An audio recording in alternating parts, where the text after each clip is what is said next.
In this video, I'm going to teach you how to upload and share documents in HubSpot. So in order to do that, you first need to head over right here into your HubSpot and access the Documents tool.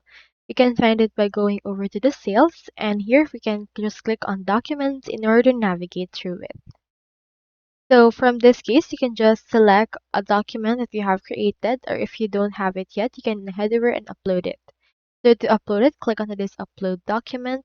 You can upload from your computer, existing file, Dropbox, Google Drive, and Box. So for this case, let's choose right here from our Google Drive. Choose right here the actual file that you want to upload. It can be a PDF, document, PowerPoint, and the likes.